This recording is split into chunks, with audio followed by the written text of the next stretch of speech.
Welcome to Trending in Education. Mike Palmer here. Very happy to be joined by both Melissa Griffith and Dan Strafford for today's show. It feels like it's been a very long time.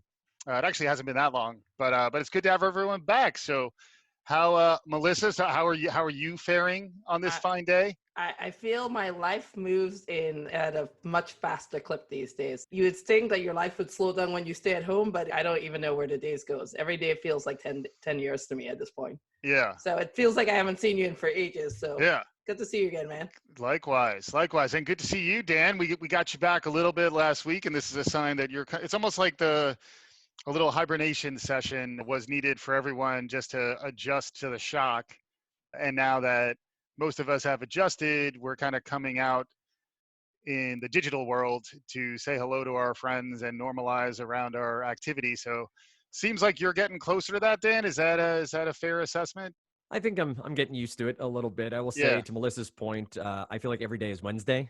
The week just keeps going. There's there's no stop to it. My kids just found out that their schools will be closed through the end of the year.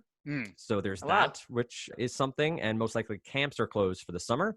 So lots of family time. That is, I made the joke that I'm going to make an escape room just to lock them in the room for an hour so I can get some peace and quiet. But we'll make it work. We're settling down. We're figuring out school schedules and schedules and live streaming and Zooms. So. Everything. That is for sure innovation, by the way, Dan. I like that idea. I'm going to pass it along to some of my other parents' friends. Nice. With no real answer to it. That's the thing. And every day is Wednesday does sound like a Bengals song, so you may want to get those lyrics together and figure out how to get that moving. But part of the return to normal, I think, is getting back to reading up on trend reports and analysts, researchers, friend of the show, hypothetical friends of the show, to see what they're noticing, and in particular, how does the pandemic change trends and change behaviors and set us up for maybe an accelerated period of disruption. One of the folks that we get very excited about is Mary Meeker, who does her internet trends report every summer. We've been tracking that for the last 3 years. It's definitely worth checking out. She used to be at a different firm, but now she's at Bond, and she's really an interesting thinker, does a really great slide work. Her internet trends report is worth checking out. Check our back catalog. You can go and find that by look up Meeker report, Meeker internet trends report. But interestingly, she just released a report similar in structure to that through Bond that is focused on the coronavirus in particular, COVID-19, and its impact on everything. And some of the stuff is obvious, but it's nice to see the data pulled together in one way in a consistent sort of data viz, bunch of slides, 29 pages, worth a look. And Melissa, we've had you back on the show many times to talk about Mary Meeker. This is something when it came out, you flagged it for us. So just to begin the conversation, anything else around Mary Meeker, her report, or this particular report that you wanted to add? I mean, I always, like Mary Meeker, I love to see her work because she's usually more often right than she is wrong on the trends. I think what was very interesting is one that they chose to do this, Bond and the rest of our partners there.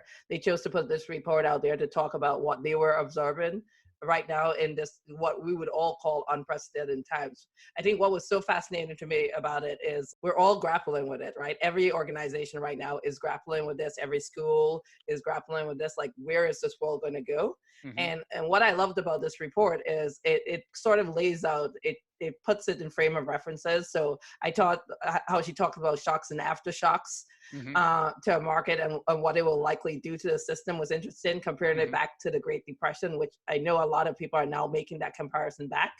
I thought was very interesting. And it gives us, in an uncertain world, it gives us some models to follow on what we should be preparing for and how the future would change. And so I think it's a great report, a lot of good stuff in it. It's shorter than the internet trends, which I'm very excited for when it comes out again this year. But it's a good starting point. Yeah, and lots to get into around all of that, and the 29 or so pages. And one of the knocks, or one of the amusing aspects of the Meeker report, is that it's typically around somewhere 200 to 300 slides. And Mary Meeker famously burns through that in like 30 minutes or less, which is kind of like the lightning round. So Mary Meeker, open invite. Please, Mary, if you want to talk about trends in education and the internet and digital and all that, we'd love to have you. We'd also, if you can't appear on our show, we'd love to hear you power through this set of slides, because that really is like a media format for folks who want to consume what's happening in the world. So really excited that they got this out, and we're going to dive into as much of it as we can on the show. We're also going to try to look at it through the learning lens, as we always do on this show. And interestingly, Holland IQ, who we've talked about a few other times, they're like an ed tech analysis firm out of Australia. They put together an interesting pulse check among folks within educational technology and leaders within universities and educational organizations to get a read on how disruptive folks who understand the ed tech market and where educational technology is going. So we're going to refer to that a little bit as well. We may come back to that in more depth in the future, but I'd say they're a nice 1-2 punch, and we'll share them both out through our Twitter account at Trending in Ed, so that you can sort of breeze along with us if you can. Otherwise, this stuff should still be trackable. We'll try to make it as accessible as possible, but it's nice to have, best case, you would have some of these reports out, particularly the Meeker report, which looks like Axios had access to it too. So that was how we found it. So we'll share out all that information. Hopefully you can browse along. And I really like where you were going with a lot of that. Melissa will want to flesh that out. And then Dan, just any top level thoughts as we start to kind of digest what Mary's offering us today. The thing that I think she's always done well with her internet trends report is that it's an ongoing study. It's not definitive, it's not ending, it's not, cumulative. It's something that's going to be added to and thought about across time. And I think they bring a lot of great statistics to the forefront here. They do, distilling it down into some of these graphs and showing to us, but then also say, this is really early stages still. We're still all trying to figure this out. So I appreciated that from that perspective. I also think that her presentation is always intriguing to me because you get to see what she thinks is most important out of the report, right? Like she's able to highlight things. Reading here, I think some of the topics she hits on are very intriguing to me. Zoom being one of them, gets its own sort of section. And honestly, it was amazing to see the esports stuff in here, because the part-time work, hustle gig, we've been doing simulations, NBA 2K simulations, and it's gotten views. It's gotten 800, 900 live viewers, 5,000 views. And that's more than our regular shows used to get. Right. The way we quickly transitioned that global change in the way we do business is really highlighted well in here. And I think education is just as affected and will continue to hopefully learn from those adjacent spaces that have pivoted quickly to new modalities of delivering content. Yeah, it's super interesting on a number of fronts, and we should definitely get into whatever strikes our curiosity or imagination as we proceed in the conversation. But I think what you were talking about, Melissa, just around the earthquake metaphor, earthquake analogy, I think it's super interesting, because there's you're still shook, and you're still making sure you're out of the crazy seismic activity for some period of time around an earthquake. There's aftershocks, there's some risk period around the initial hit, and then you do adjust afterwards. And then cities that are impacted by major earthquakes are never the same after the earthquake. And then unlike an earthquake, which is limited to one geography, this is in some ways the equivalent of earthquake-like impact to everyone across the globe at the same time. So like, commuting patterns, behavioral patterns, like all that stuff is super relevant. And I like that analogy. The other one that I was thinking about when Dan was just talking is almost the idea of shifting gears. And when you do shift gears as fundamentally as we're shifting right here, how long does it take for the new gears to actually click in so that you can sort of operate that way? And also you can, if it's a manual transmission, you can screw it up a little bit. So it is interesting to think about who's ready to shift, and then who's ready to kind of be like, okay, this thing shifted in this way, I was already moving in this direction. A lot of what I see is this is sort of like an accelerant to a lot of trends that were already maybe 4 or 5 years out. They're now maybe 6 to 12 months out, or happening right now. And how quickly folks can adjust to this sort of paradigm shift that just happened is super interesting. And we should get into the slides. No, I mean, I think what the slides itself, right? The report itself is interesting to read. I think what the report sort of breeds is like trying to think about which companies were prepared for this, which education companies in particular were prepared for this, and which ones were not, right? Like, and what are going to be the long-term ramifications of it, which is what she's also trying to suss out at the end of this report. So one of the interesting things is you're right? Like the equivalent, an earthquake happens like within minutes. It just happens and goes. For the fact that this hit the whole world within 90 days, it had spread through all but like 6 countries of the world. And I would argue it's probably in those 6 countries, they're just not reporting it. And it's not being there. So the magnitude of how quickly this went, like some companies will not survive this. Some companies will go under. Some companies were prepared for it. All right. And so they will, and some companies will benefit tremendously for it just by dumb luck. Right. And I think those are, it's fascinating to think through that and think through as we're all a part of different organizations. Where will it be? Like, where will we end up in this process? Right. And so for me, it's a fascinating thing to see how Netflix just released their quarterly reports, for example, and they are doing phenomenally well, right? Like one of their biggest growth years. But I don't know how many people looked at it. They cautioned no optimism, because when the world goes back to work, they expect to see a lag in their business, right? At that point, right? And that's what you have to think. What if this in this time, some businesses will do well? Will they do well long? Will it have a lasting effect, or will it not? Like Amazon is going to do fundamentally well here, and a lot of people believe that it will shift the way we consume retail goods, right? Delivery will become a much more part of it. And I can see that because it's super freaking convenient. Yeah. Right? And that's where I would kind of maybe go a little more with smart look too. Yeah. Like there are some organizations or strategies that were sort of sensing where we would be heading at a slower change rate. And now in light of this forcing function of everyone has to work from home, everyone, if they can, everyone's losing their traditional service economy income. That's a forcing function.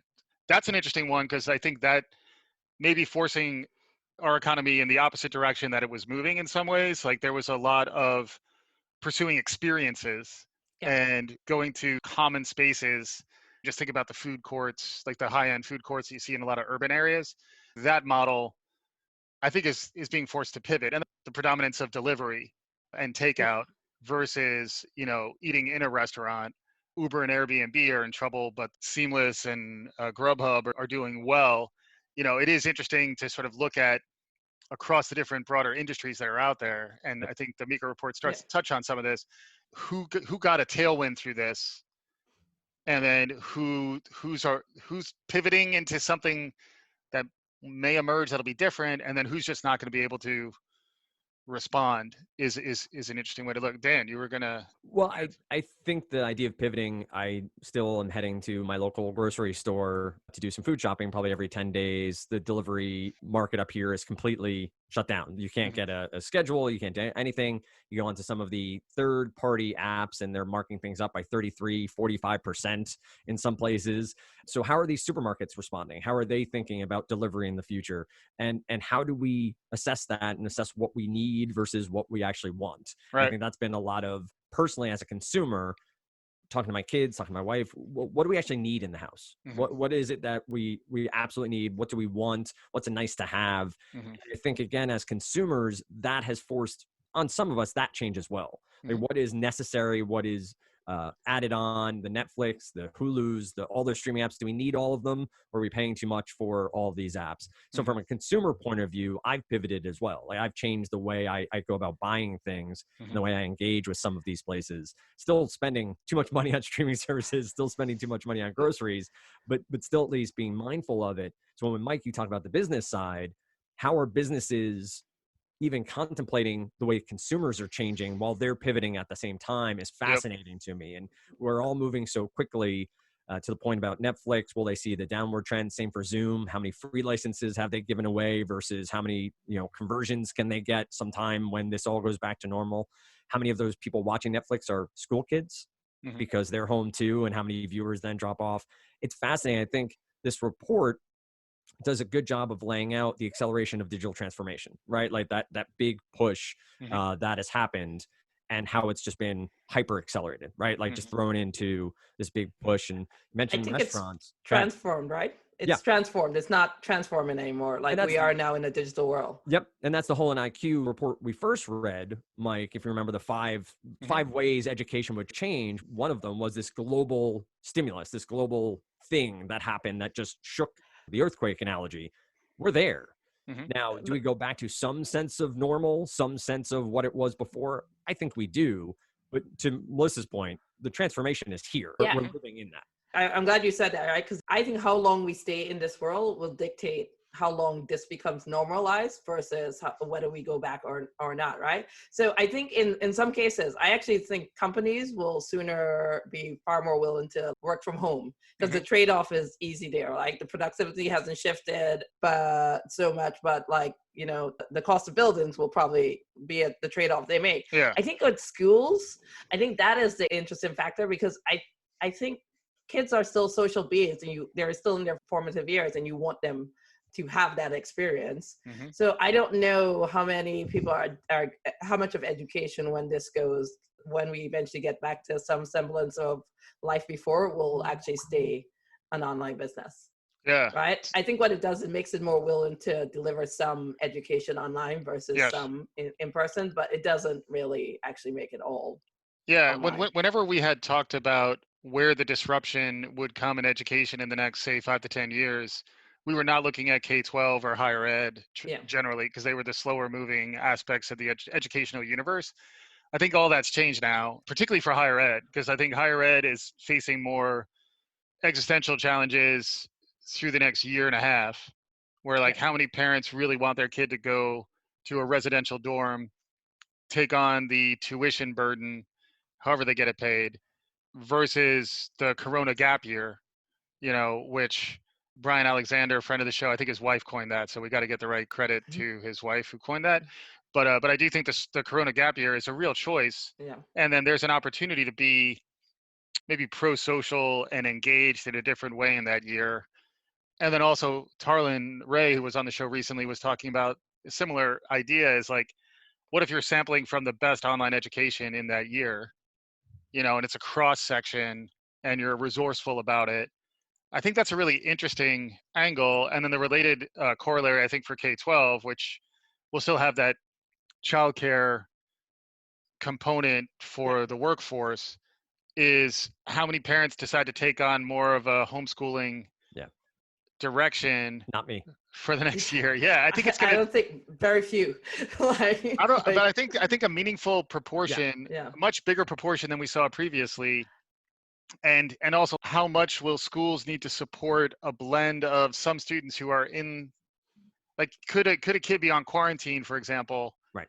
So they can't physically go to the class, but they're actually fine, so they could engage. How do you start blending some of those modes of delivery for K-12? I think it's going to be an interesting space to keep an eye on. It's almost a blend between homeschool, online learning, I think and the traditional model, you know? I think there's a blend that's going to happen for sure. I think the call me glass half empty type person right now, but the challenge I have, right, is for every good experience that somebody is having in online education right now, how many bad experiences are happening, right? And how many of them are going to backlash against something that should be truly innovative, right? Because a lot of people are stumbling into it right now. That's when I go, it depends on how long this goes on for, what the fundamental shift will be. Because I didn't realize how good we were until you watch how bad everyone else is. And so I had a friend tell me, like, the teacher didn't even know that she can press a button to see more kids on the screen, or that they were even kids on the next page, right? And so those kids aren't being called on, and so those kids are having a terrible experience right now, right, in the Zoom class, right? And if that's the only experience you have before you go back, like, I don't see the parents loving it. I think it doubles down on that. And just real quick, I want to get you in on this, Dan, too, but real quick too, is like the digital inclusion aspect of the conversation is really interesting then too. So like how, even if it is a better experience for parents who can afford to homeschool, you know, that's an interesting trend, but that's not every parent is going to be able to A, work from home so that they could homeschool, and like B, be able to devote that much of their time, because that's a lot of time. But it's like working from home, I think, has opened up what's permissible for a parent in terms of the norms around video conferencing.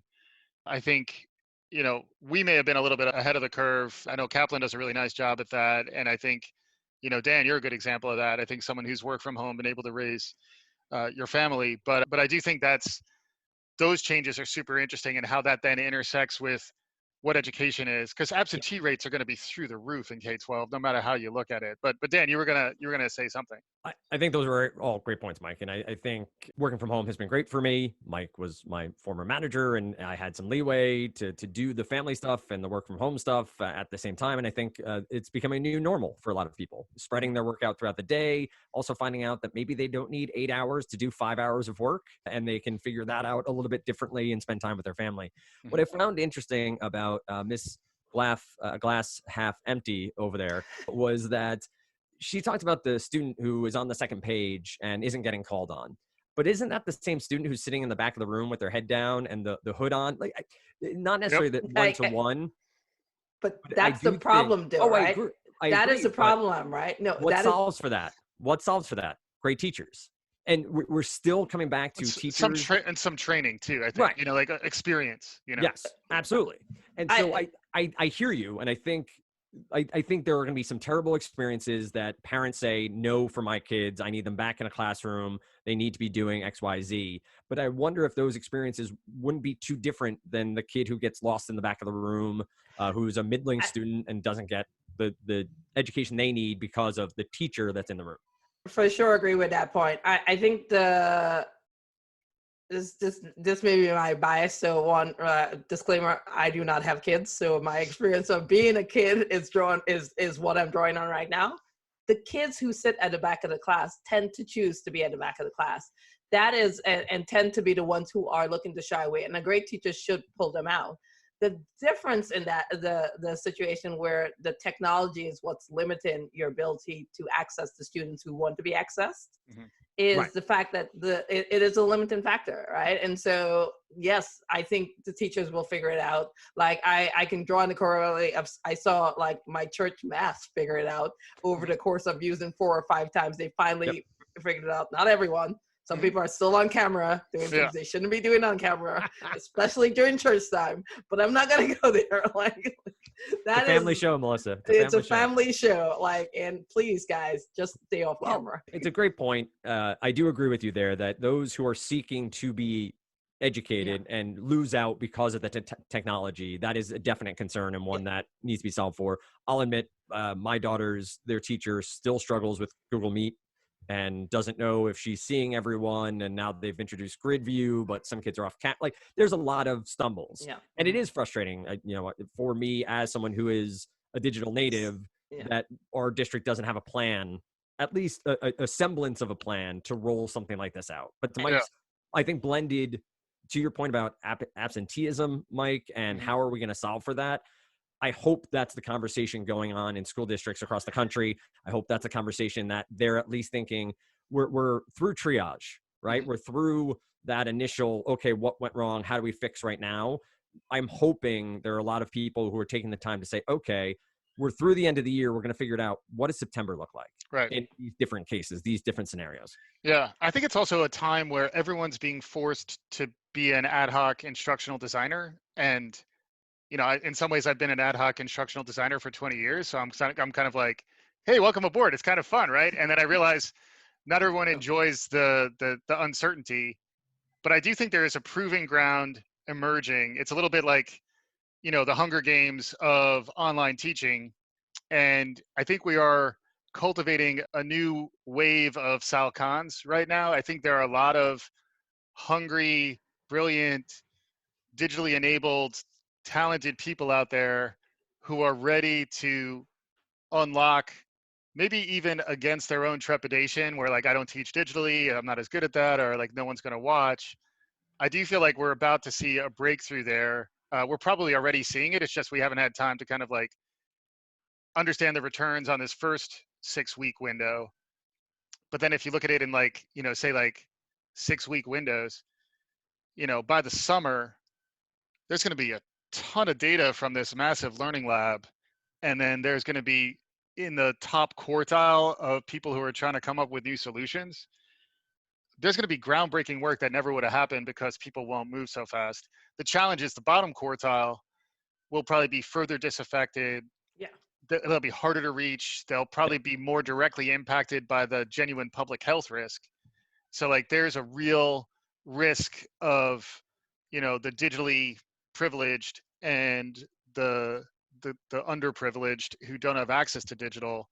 Hopefully there will be more philanthropy and, ways to activate, not-for-profits and, socially responsible corporations that are sort of leaning into turning that side of the equation around. Digital inclusion was in our finals. We're big believers in it as like a trend that is super relevant. And I think this does sort of bring that very much into light.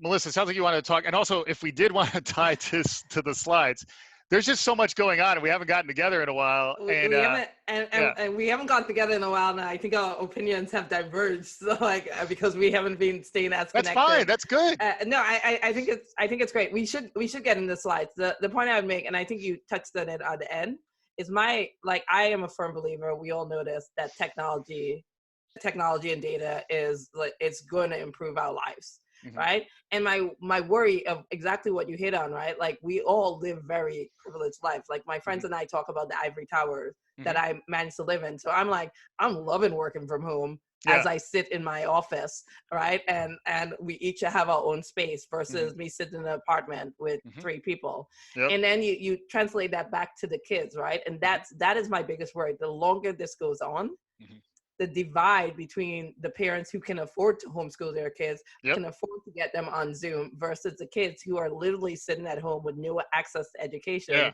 because they don't have internet is terrifying. Yeah. And in a world where we push so aggressively to move online, which I am a big fan of, but we don't solve the problem of the haves or have-nots, we're widening the gap. We're further widening the gap that it's already too wide. And not to mention, special needs, like emotionally disturbed or whatever. Like if you actually need, if you're developmentally disabled, like this really does force a lot of that to homeschooling when you can dedicate that much of your time. But then what happens to the family who, single parent needs to work, who has a developmentally disabled kid or, whatever sort of special needs a kid might have? That side of the equation is really interesting. I'll go one more point on this because clearly we haven't gotten together, because I'll give you my one more rant that I haven't given in a while. The concept of a lot of these kids were in school, were getting their breakfast and their lunch from these schools. Yep. Right? Like that is fosters and helps the education. Yep. I don't even think they figured it out. One of the things that horrified me very early on, like it feels like 5 years ago, but it was probably like 3 weeks ago, was the notion that like farmers were dumping milk. Yeah. Right? Because I was like, demand has not shifted for these products. Hang on. Melissa, did you cry over that? I did. I cried over that. That was cute. That was cute. Right? Anyway, that is my point, right? The world, like we're not I don't know if the world, like the economy, the U.S. economy and the government is reacting to this the way they should to solve some of the challenges we're going to see here and the challenges we're going to see when we go back.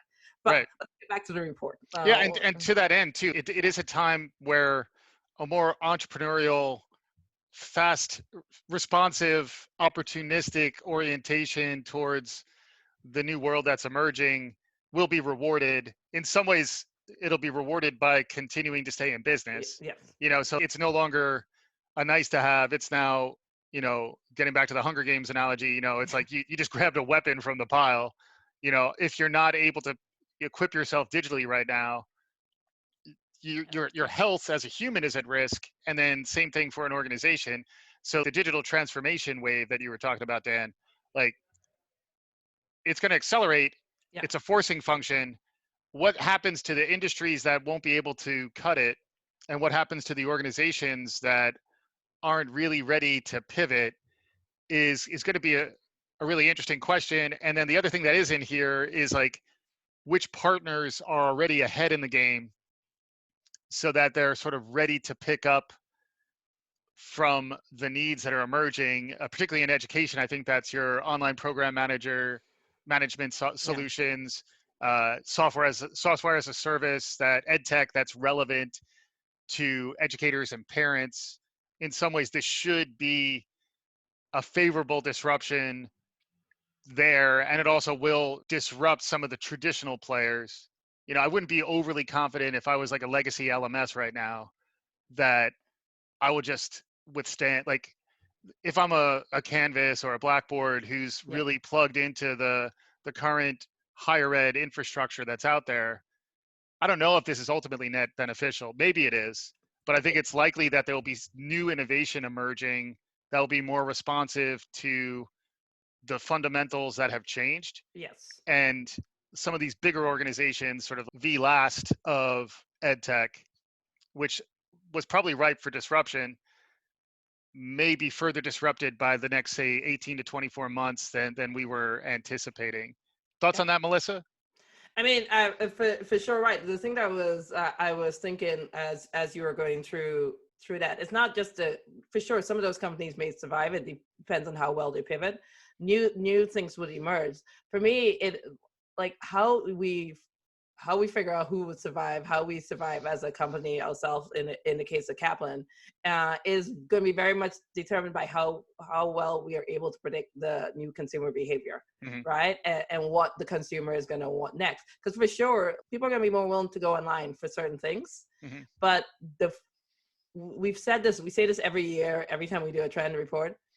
The education industry has got to shift. And I don't think it's as easy as going, which is a lot of what we've been doing in the past is online. It's like picking up what we do in schools and bringing it online. Right. I think it's redoing how you use online and offline together that will actually make the most relevant change. And it's the companies that figure that out the fastest. Absolutely.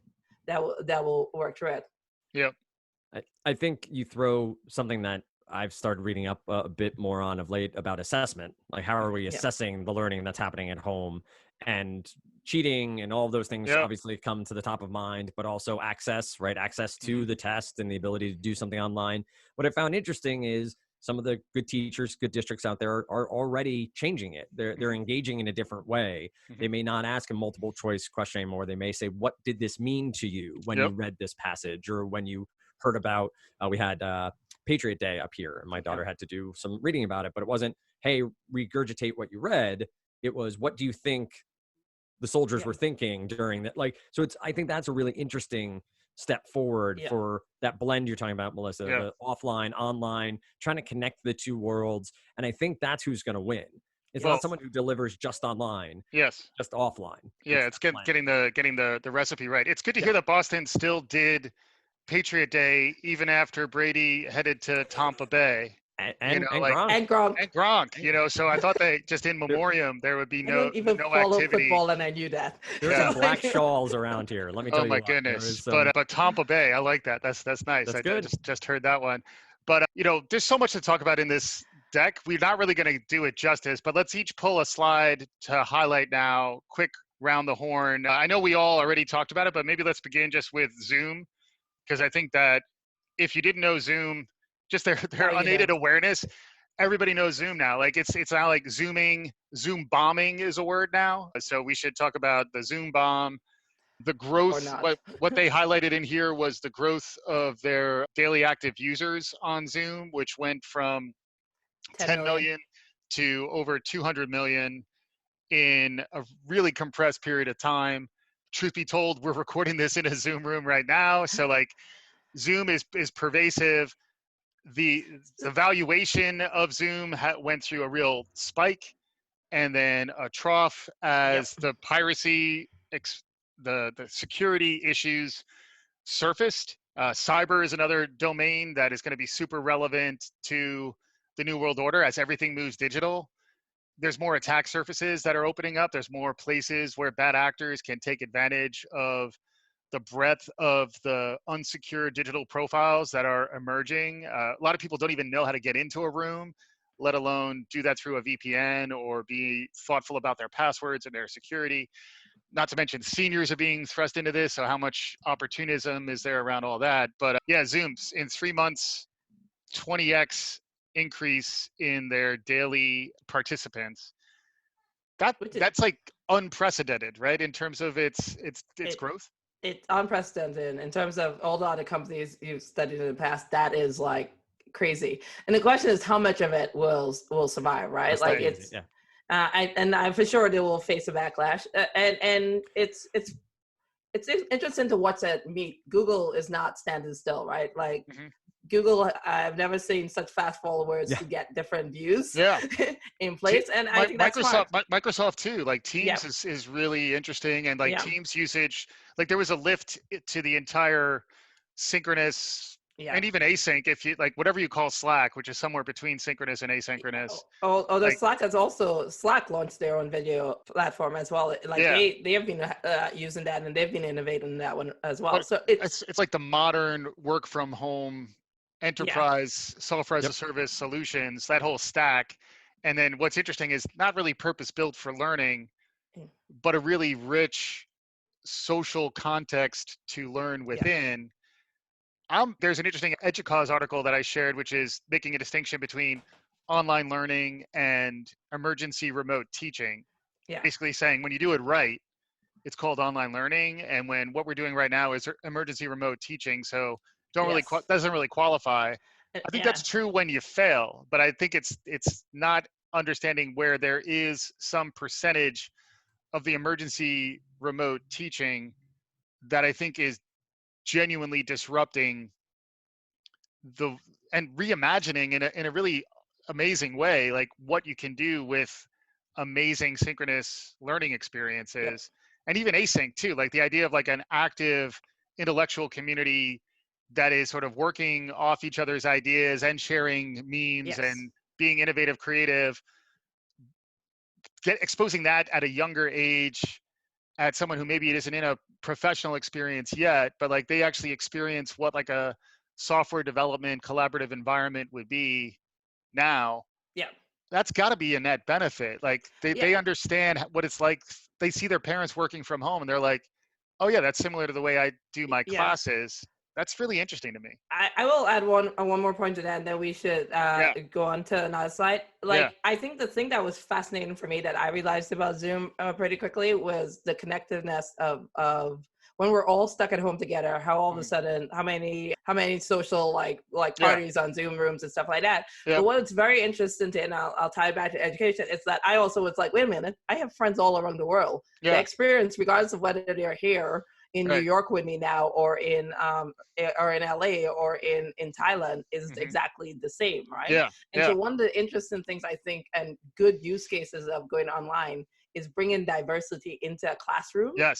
At this present moment, right? Like we shouldn't be constricted by what we can do right now, because the diversity, if you can bring students from around the world together, like it's going to be phenomenal. Like the exposure your kids are going to get is just amazing, right? And it correlates directly to the best global universities, global work offices are doing the same thing. David, you were going to say something. Well, I think to Melissa's point, what it made me think about was the other side of it, the instructors.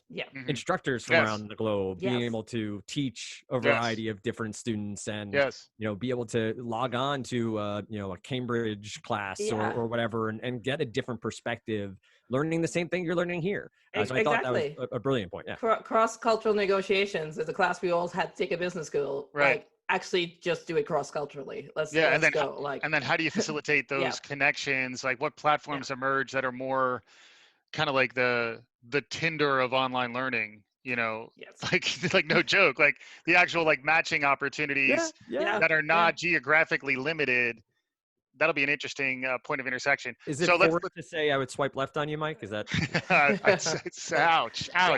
But how about two more? Each of you choose a slide, and then we wrap. Obviously, we could keep going. But I'm letting Dan go next. Well, I mentioned it before. The esports one, I thought was fascinating. Just the idea that sports has been canceled for a large majority. There's still some random like darts episodes you can find online, but the idea of NBA 2K and the NHL stuff and FIFA Online and how these guys have really gotten a big bolster. I've talked before that I played Daily Fantasy. Daily Fantasy has gone to e-gaming, like so, like CSGO. I don't even know what it stands for, but you can play Daily Fantasy for it now, and these are really becoming gigantic things. And you see the simulations. The fact that Mary Meeker is quoting from the NCAA subreddit is kind of mind-blowing for me. But what they did, they simulated the NCAA tournament, and people, were into it. They put brackets in, they did all these things. These are the things I think were happening in the periphery. This was already emerging as stuff people like to watch. But now people are streaming it. I just bought my first gaming system in years to play the show, MLB The Show, because I can play with my friends on my headphones. Are you streaming on Twitch yet? That's the question. I just set it up last night. Twitch and YouTube. All right, more to come. More to come from Dan on that. Just to add to that, David, because I don't know if this report came out before they did it. Like, I was floored by it. Like, I guess it was Travis Scott is going into Fortnite to do a concert, which is that is incredible. First of all, I was like, all right, now I'm definitely getting on to Fortnite. But then secondly, like, it move into a virtual world. Like, does this actually accelerate living in a virtual world? Right? Where, again, like with globalization, now you can meet up again with all your friends from around the world. Right. In a virtual setting. And is that enough of a connection? Right. Does that make enough of a connection, or how much of the human connection will still be needed coming out? Yeah, and how much does that spike and then return to previous levels? What happens in face-to-face? And Dan, this separate show just about the evolution of sports in light of this, but like we saw like robot fans is another thing that's happening. Like when you go back to, I've heard folks suggest like a single representative fan for each team, more as a joke, but like that would actually be kind of amazing at the same time. But just as the forcing function, just to be creative. Like we've talked in the past on this show that constraints drive creativity in really interesting ways. Yes. And everyone has fewer options now in terms of designing entertainment experiences, designing learning experiences, designing media experiences. There are new constraints that are being enforced by virtue of the stay-at-home orders and social distancing. And I, for one, am kind of excited by that because it is a numbers game, but there'll be so much experimentation that the best of the forced innovation is going to be more innovative, and we're going to move faster than we would have otherwise. So not to discount the tremendous human cost and the fact that this is a true tragedy. And thanks again to everyone on the front lines who is sort of leading our charge. One of my favorite things now is the applause every night at 7:00, which is truly inspirational. And if there were more there are more things that you can do, and we should all be looking to figure out beyond the applause, how do we provide the ongoing support to the folks who are really powering us through this whole thing? But that being said, like as someone who watches innovation around learning, media, and the future of work, it is exciting because the rate of change will accelerate through this. And if you play with your head up, which I plan to, it's going to be a really relevant time to be doing what we try to do on this show. So we wanted to close with one more slide, Melissa. So do you have your? Yeah, I mean, I'm closing because I don't follow rules well. I'm closing with the closing page. Okay. It was a slide, but I actually think it was very well done, right? Where her last point is the world just doesn't end that often, right? We will get through this, but it will be different. And I thought what was really interested in this closing factor was that COVID-19 can make a common enemy around certain things. And I thought those 6 points that she made at the very end were helpful. Like, what will this do as a forcing function, right? Against like modernizing and improving government healthcare, which is going to be a huge topic. And I can have this debate with different folks, and education, right? And driving down lower costs. I'm not going to read all of them, but I'll touch on the one that I think is most relevant to us. Helping people find jobs and training them and best through the skills.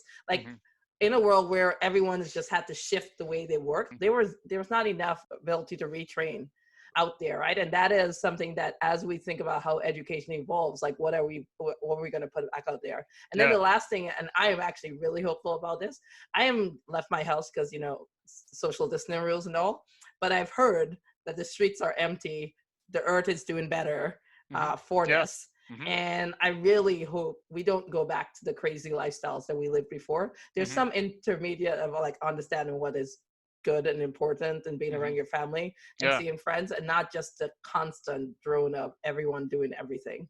Yeah. Like that is my hope, because I've actually truly enjoyed this time at home. Yeah, I think it's also, it reminds me of, Viktor Frankl, famous existential psychologist, wrote a book called Man's Search for Meaning, which is basically that you find meaning through suffering. Not to get too deep about it, but like, I think there is a level to which we're all forced to reevaluate what is genuinely important to us, and then realize that a lot of what occupied our time previously was more like surface delight and sort of the keeping up with the Joneses.